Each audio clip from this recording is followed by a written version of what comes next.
حسبي ربي جل الله ما في قلبي خير الله نور محمد صلى الله لا إله إلا الله حسبي ربي جل الله ما في قلبي غير الله।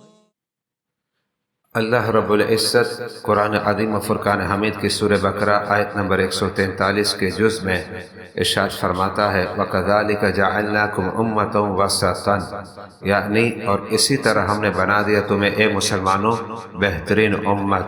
मज़कूरा आयत करीमा में अल्लाह ताला ने उम्मत मोहम्मदी अलैहिस्सलातु वस्सलाम की अज़मत और शान को बयान करते हुए इस उम्मत को उम्मत वसत करार दिया। जब आप तराजिम का मुताला करेंगे तो अफजल और बेहतरीन उम्मत का तर्जुमा मुलाहिदा करेंगे, जो कि यकीनन ठीक व सही है। लेकिन मैं आपके सामने लफ्ज़ वसत पर मुख्तसर गुफ्तगू करते हुए जुज़े आयत करीमा की वज़ाहत करने लगा हूँ। वसत का माना दरमियान है। हर चीज़ का दरमियानी हिस्सा ही उसका उम्दा तरीन हिस्सा हुआ करता है। इंसान की ज़िंदगी का दरमियानी अरसा अहद शबाब उसकी ज़िंदगी का बेहतरीन वक्त है। दिन के दरमियानी हिस्सा दोपहर में रोशनी अपने नुक्ते उरूज पर होती है। इसी तरह अखलाक में म्यान रवी काबिल तारीफ़ और सताइश होती है। इफ़रात व तफरीत दोनों पहलू मज़मूम, बुखल और फजूल खर्ची की दरमियानी हालत को सखावत, बुज़दिली और तेश की दरमियानी हालत को शजाअत कहते हैं। अल्लाह ताला ने इस उम्मत को अज़ीमुल मर्तबत खिताब से सरफराज फरमाया।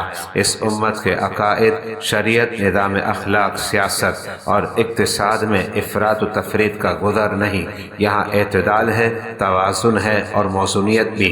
जब मुसलमान को अपने इस अज़ीम मनसब का पास था, उस वक्त उनका हर कौल व फ़ेल इस इरशाद रब्बानी का आईना था। लेकिन आज तो हम यूँ बिगड़ चुके कि कुरान में जिस उम्मत के महासिन बयान किए गए हम पहचान ही नहीं सकते कि वो हम हैं। अल्लाह ताला हमारे हाल ज़ात पर रहम फरमा दे, आमीन।